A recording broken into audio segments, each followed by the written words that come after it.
جس کے لیے خدا فرما رہا ہے کہ یا احمدو لولاک لما خلقت الافلاک، اے مصطفیٰ اگر تیری تخلیق اور تجھے اس کائنات میں بھیجنا مقصد نہ ہوتا تو اس کائنات کو نہ بناتا، اور اے احمد اگر علی کی تخلیق اور علی کو اس کائنات میں بھیجنا میرا مقصد نہ ہوتا تو میں آپ کو بھی نہ بھیجتا، اور اے محمد و علی اگر فاطمہ زہرا کو اس کائنات میں بھیجنا نہ ہوتا تو میں کبھی آپ دونوں کو بھی اس کائنات میں نہ بھیجتا۔ یہ فاطمہ کون ہے جن کی یاد میں یہ محبین، یہ عشاق اپنی تمام تر مصروفیتوں کو چھوڑ کر آپ کی شہادت کا دن گزر کے صف عزا پر تشریف فرمائے؟ کون ہے فاطمہ؟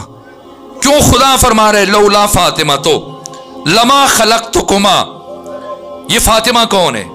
میرے عزیزو ابھی آپ مغرب اور عشاء کی نماز پڑھ کے بیٹھے، میں آج انہی لفظوں پر اپنی گفتگو کو سمیٹ رہا ہوں، ختم کر رہا ہوں۔ یہ 5 نمازیں جتنے بھی محدثین ہیں، سیرت نگار اور تاریخ نویس، طبقات ابن سعد لے لیجئے، تاریخ طبری دے لے، تاریخ اسد الغابہ لے لیجئے، اور باقی جو یعقوبی ہے، مسعودی ہے، ابن عساکر، تاریخ مدینہ و دمشق، اور باقی جو حدیث کی کتابیں، اس دور میں امام ناصر الدین البانی سے پیچھے چلنا شروع ہو جائیے، شمس الدین ذہبی ہیں، ابن حجر اسقلانی ہیں، سیاہ ستہ کے، یا جو بھی حتی سیرت کی جو سب سے پہلی کتاب لکھی گئی سیرت ابن اسحاق، سیرت ابن حشام، سب نے لکھا ہو، کسی نے اختلاف نہیں کیا کہ مکہ میں ان 5 نمازوں کی رکعتوں کی تعداد کیا تھی؟ کون ہے؟ فاطمہ۔ بس آج تمہید استوار ہو جائے اور کل سے یہاں سے بات آگے بڑھے گی۔ کتنی تھی ان 5 نمازوں کی رکعتوں کی تعداد؟ جی نہیں، جی 17 نہیں تھی۔ نہ کسی سنی نے اختلاف کیا، نہ کسی شیعہ نے آج تک، یہ اجماعی مسئلہ ہے۔ کوئی بھی تاریخ اور سیرت کی کتاب اٹھائیے، پڑھیں، مکہ میں ان 5 نمازوں کی رکعتوں کی تعداد صرف 10 تھی، 2 صبح کی، 2 ظہر کی، 2 عصر کی، 2 مغرب کی اور 2 عشاء کی۔ اور تمام تر سیرت نگاروں نے، مورخین نے، محدثین نے یہ لکھا ہے کہ اگلی 7 رکعتوں کا اضافہ، آپ سید سلمان ندوی کو لے لیجئے، ابو الحسن ندوی کو لے لیجئے، مولانا شبلی نعمانی، کسی نے آج تک اختلاف نہیں کیا۔ مدینے میں، مکہ میں ان 5 نمازوں کی رکعتوں کی تعداد 10 تھی، اور پھر مدینہ پہنچنے کے بعد مزید 7 رکعتوں کا اضافہ ہوا۔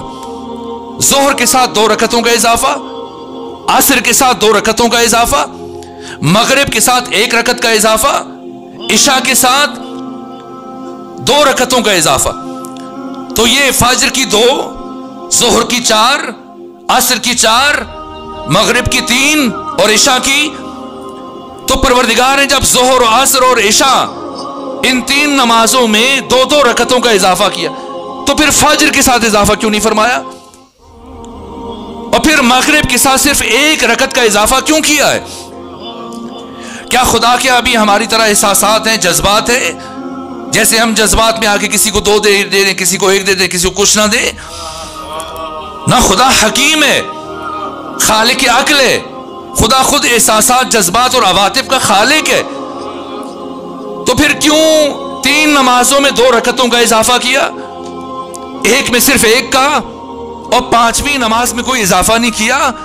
تو خمینی بت شکن نے اور استاد آیت اللہ حسن زادہ عاملی، جن کا حال ہی میں انتقال ہوا، جو اپنے زمانے کے تمام علوم پر، علوم قدیم و جدید اور علوم غریبہ پر محیط تھے، مسلط تھے، عارف تھے، فلسفی تھے، مفسر تھے، منہاج البراء، نہج البلاغہ شرح جسے مرزا حبیب اللہ خوئی لکھ رہے تھے، اور ان کی اب وفات ہو گئی اور ادھوری رہ گئی، اسے مکمل کر رہے تھے۔ اپنی کتاب 1001 نکتہ میں انہوں نے اور دیگر بعض محدثین نے لکھا اس اضافے کا فلسفہ کیا۔ اول جعل میں شارع نے، خدائے حکیم نے جب نماز کو جعل کیا، بنایا، قرار دیا، تو اس کی اصلی حیت 2 رکعتوں پر مشتمل تھی، 2 فجر کی، 2 ظہر کی، 2 عصر کی، 2 مغرب کی اور 2 عشاء کی۔ پھر مکہ پہنچنے کے بعد، مدینہ پہنچنے کے بعد 7 مزید رکعتوں کا اضافہ کیا،